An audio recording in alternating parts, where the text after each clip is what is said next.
It's pretty safe to say that when someone says be careful of an animal, the very last thing you'd be thinking about is a bird.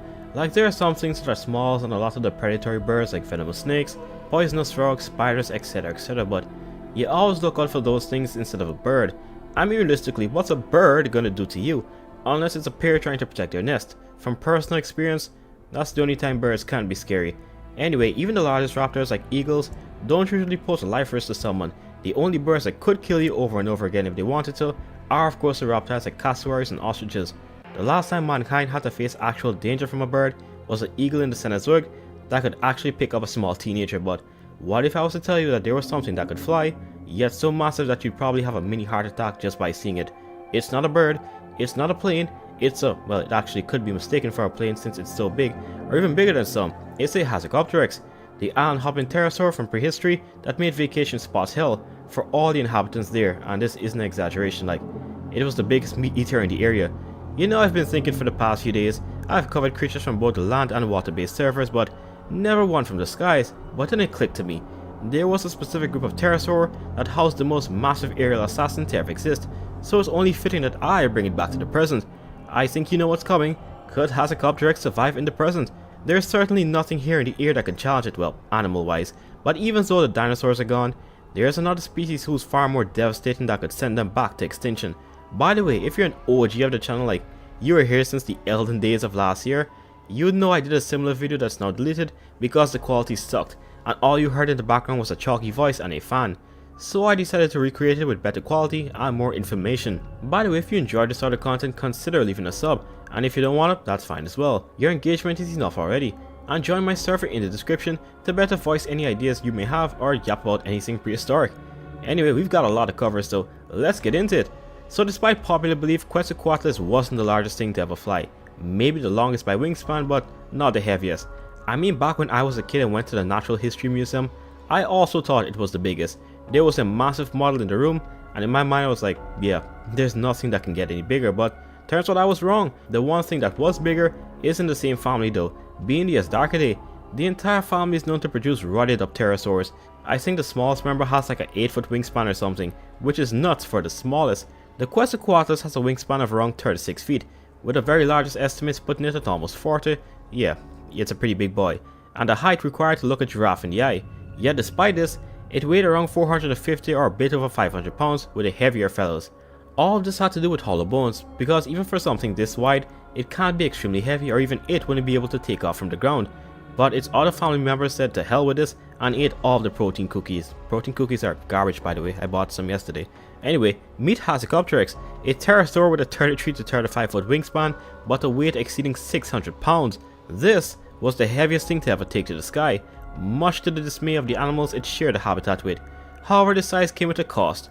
While Quetzalcoatlus could fly decently long distances across North America due to its lighter frame and the ability to effectively ride air currents, yeah, it didn't expend that much energy. The Hatz likely didn't have this ability to travel that far outside of its native range.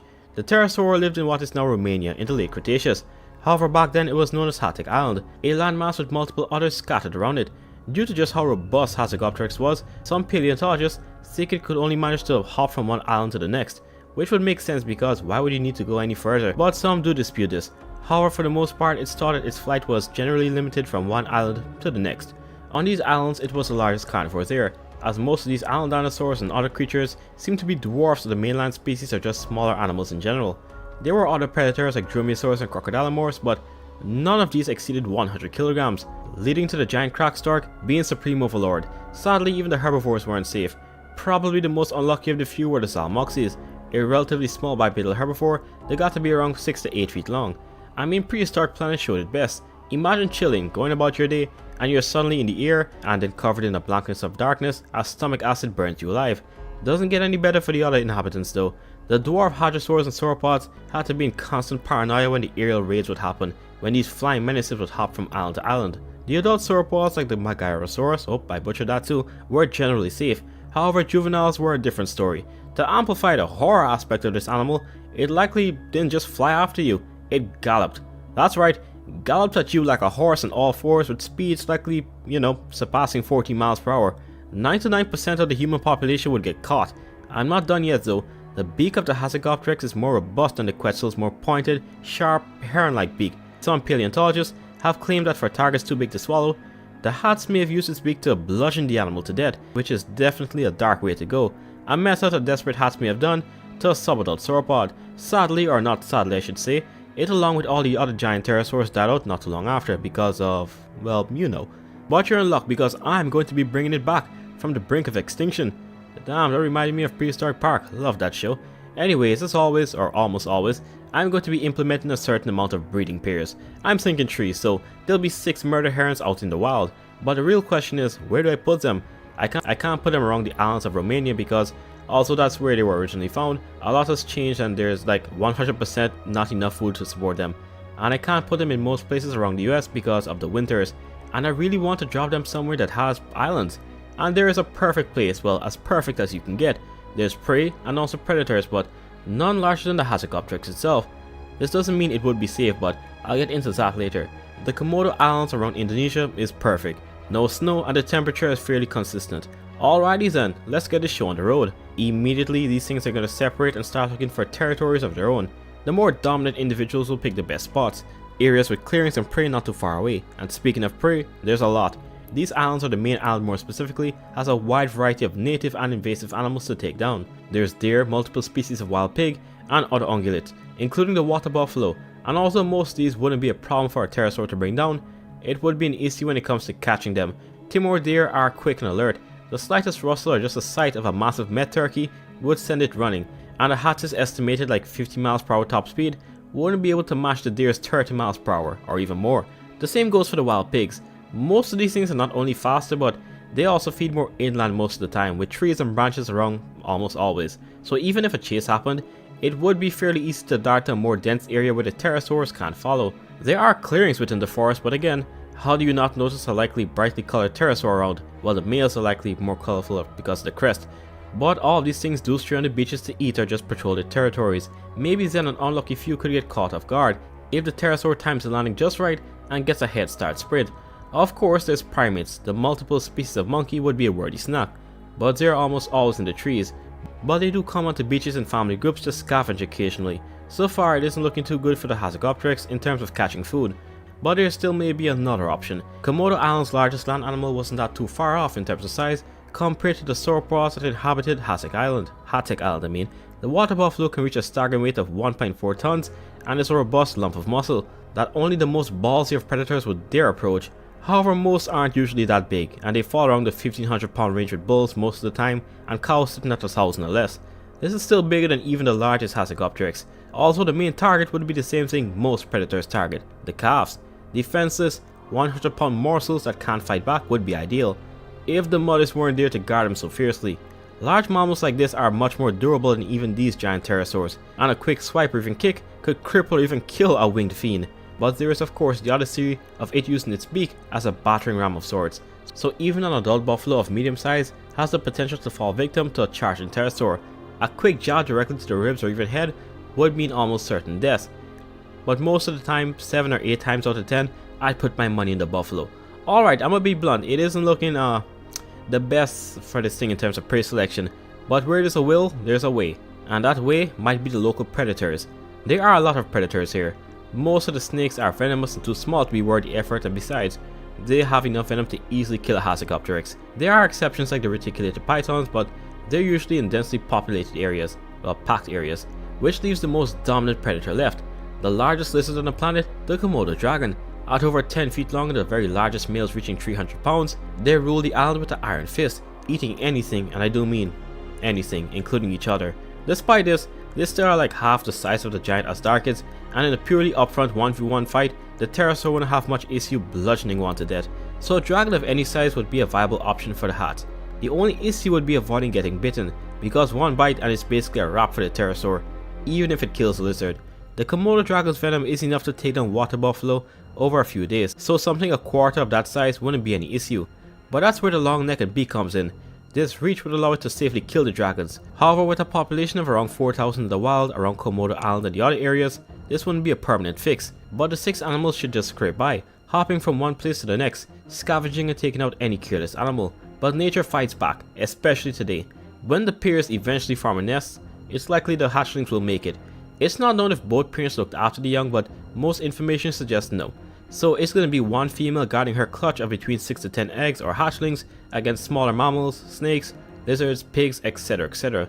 Today's ecosystems are a lot more biodiverse than back then, so the competition would be stiff. It would be a miracle if even two survived from the clutch to reach a juvenile, and once they do become a juvenile, they are in direct competition with the other predators who can now, bring them down at this size. With that said, there's always a chance, and given how much prey is available, they could just scrape by hunting mainly deer or wild boar in open spaces, or manage to get even ambushed by a stationary Hatzegopteryx like what we saw on Prehistoric Planet. Also, they would comb the beaches for carrion. Something dead always washes up.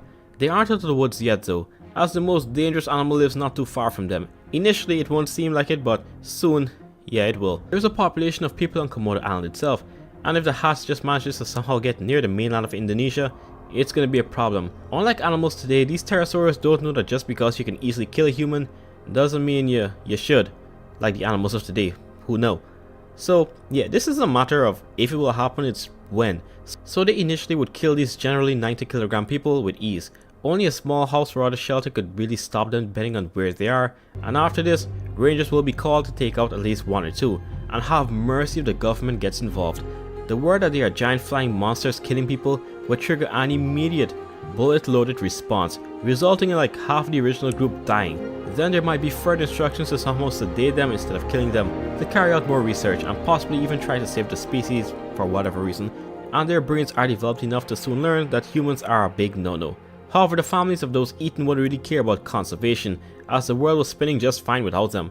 Then other factors like climate change, constant pollution, and soon to be illegal poaching would dent their numbers heavily. So given the current climate, could they survive? No, absolutely not. I thought the live Pluton was a bad one, but this is worse. The reason I brought only 6 was because they needed really large spaces and the islands aren't enough for like a dozen. And even if I brought a dozen, humans would consider them a threat. Remember, they don't know what guns are and the consequences of hunting humans, so they might think it's some decently sized dromaeosaur without feathers and just eat us, to which the government would respond in kind. And even without us directly killing them, our indirect influence of the world would threaten their existence. But what if we take humans out of the equation entirely? What then? Well, I give them a 30 to 40% chance of living. The biggest issue would be the hatchlings and juveniles not falling prey to predators and being outcompeted by the adults, and even the adults would have to soon get used to slightly different prey items and learn what areas are best for foods. But if they can get over that, then I think they could establish a medium-sized population around the area. And if we take things further, after many generations later, they could shrink in size with a 20-foot wingspan and a weight of 180 pounds. They lose most of the ability to fly far distances, but they can still hop from one island to the other if the gap isn't too big. Instead, a lot of that power will be put to running, allowing these smaller versions to run at 25 miles per hour and have darker patterns in both genders to blend in with the surroundings and allow for a better ambush. Now they would be in direct competition with the Komodo dragons and unable to take down water buffalo even if they tried their hardest, but this size decrease was more so meant for, prey like boar and deer. But that's just my opinion on this scenario. Let me know what you guys think in the comments. I really think even without humans, more than likely they wouldn't make it, but there's a chance, so could they actually make it and I'm being too unreasonable, or are they cooked? That's all for now folks, I'll see you tomorrow.